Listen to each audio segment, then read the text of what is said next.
are up for debate.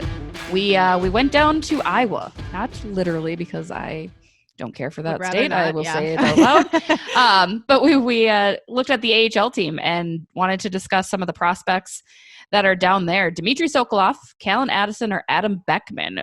Who are you kind of most interested? Who are you watching? Alexis, who did you select this week? I went with the easy answer, Addison, just because now that I've seen him with, a couple games with the Wild, I'm just so excited about like what he's going to be able to do in the future. He's averaging just over a point a game in the AHL right now. I liked what he did with the Wild when he was up for a couple games, even though he didn't, put any points on the board.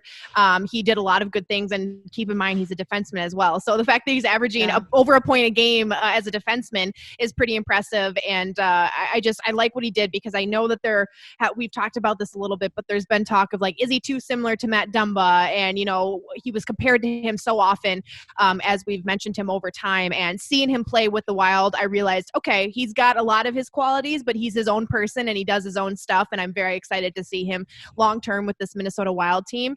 So that's who I went with, just because after seeing him, I'm just so excited for more. And you certainly love guys with mustaches. And of course, the lip lettuce. How could I ever go against it? Yeah. Exactly.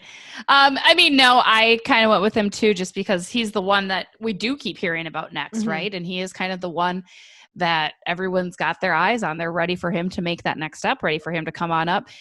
For the interest of having conversation, Dmitri Sokolov is another player that I would select as somebody to keep an eye on as well, just because I've written about him every Minnesota Wild training camp, it feels, and everyone kind of wants to know how he's progressing, right? And when he's ready to make the next step.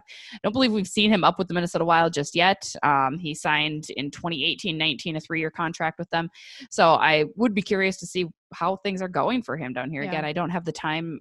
That sounds terrible, but I don't have the time to pay as close attention or to really check in with them as often as I do. And I'll try to make a better effort at that. But he's somebody that I am curious to see what happens with him in the future and if there is a future for him with the big boys. So that was this week's Up for Debate.